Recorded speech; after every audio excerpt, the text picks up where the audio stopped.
Good afternoon. How was the Venlo burger? Good? Let me ask you some personal questions. Which one of you is in a romantic relationship? Please, raise your hand. I'm not hitting on yes, trust me, no.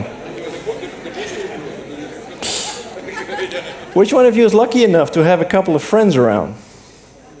Again, a lot of people. So conclusion, you all have a lot of people around you. So, which one of you knows someone who suffers from mental distress or even a mental disorder?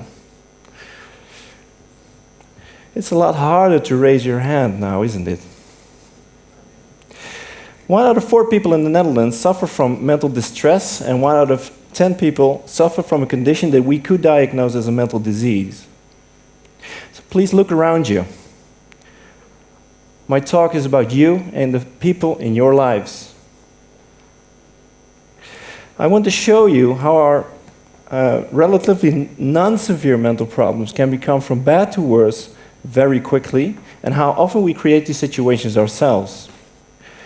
I also want to show you how our healthcare system fails to address complex problems and how we can use the power of suffering in order to evolve. I want you to meet Jane.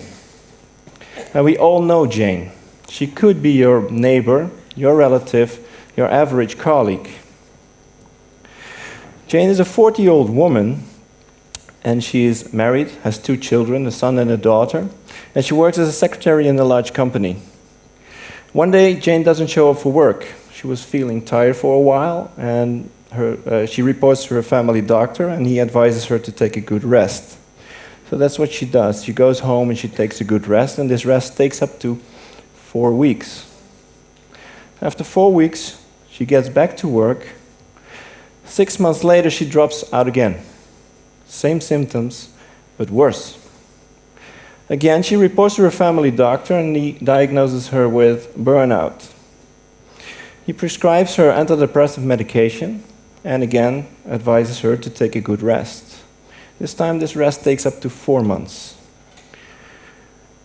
After these 4 months, she goes back to work, still on medication.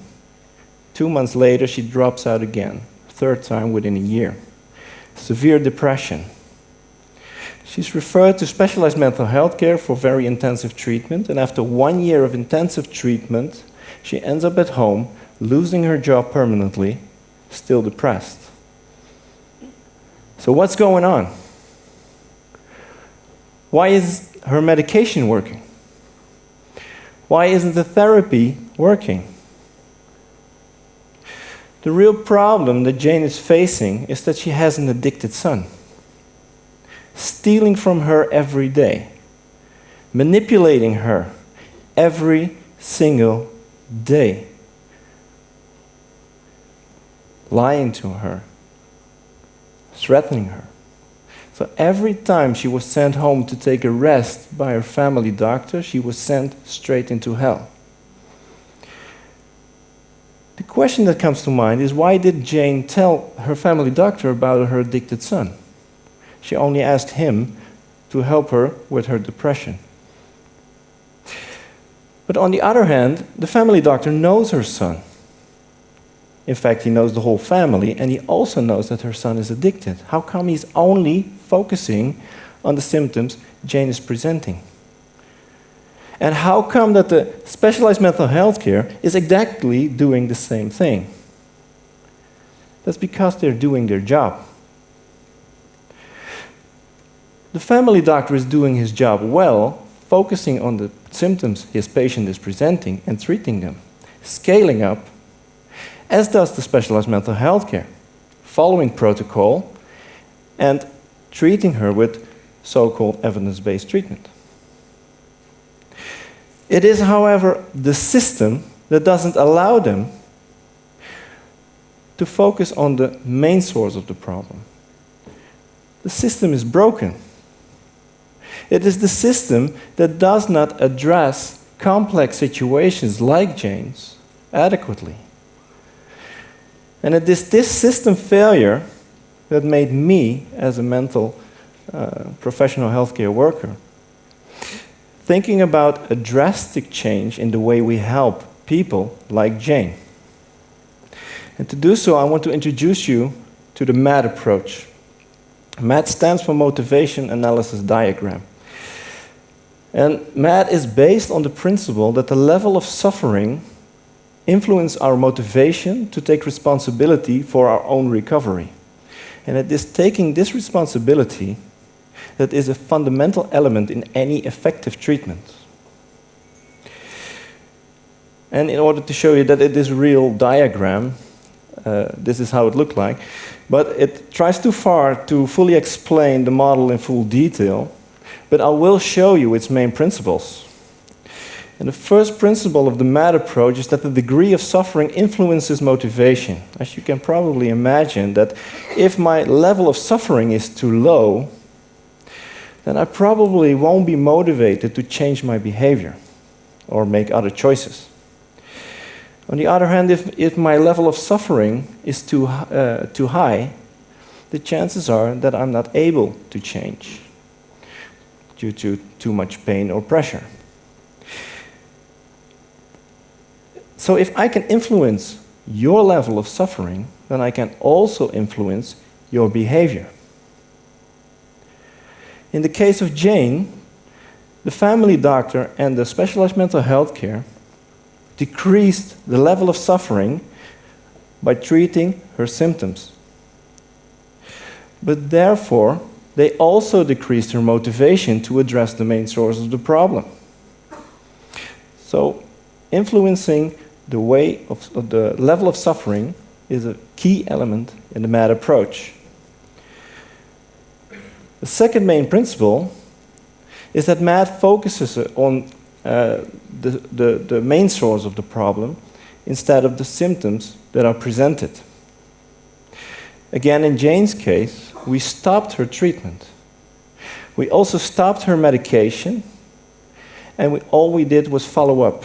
We only monitored the level of suffering rising again. Eventually, she opened up, she told us about her addicted son, so that's what we did. We treated her son's addiction, we gave him the care and attention that he needed, and we also provided him with an alternative place to live. Within 4 months, the symptoms of Jane cleared without any additional treatment. The MAD approach has been proven successful in the past 3 years within my company, and as a comparison, up to 85% of the people who are treated in regular addiction healthcare will fall back in their former habits within the first year. 85% will fall back. Using the MAD approach, we are able to reduce this fallback to only 10%. And just imagine the personal benefits for our patients. Imagine the social benefits, or even the financial benefits. It is my personal mission for the upcoming years to make this MAD approach trainable and therefore accessible for every professional healthcare worker. But you also can start using the MAD approach today, helping your relatives, helping your loved ones or colleagues. And in order to do so, I have 3 recommendations for you. First one is recognize suffering. In order to do so, keep asking questions. Again, it's no rocket science, but try to figure out what is really going on here instead of jumping to conclusions. Try to detect the main source of the problem. The second one is stop focusing on what people want. Start focusing on what they really need. These 2 things are not the same. The third one is that nobody likes to suffer, it hurts. But instead of reducing the pressure, we can use it as a powerful tool for you to evolve. So next time, tomorrow or Monday back at work, next time you meet your Jane, I want you to remember these recommendations. I thank you for listening.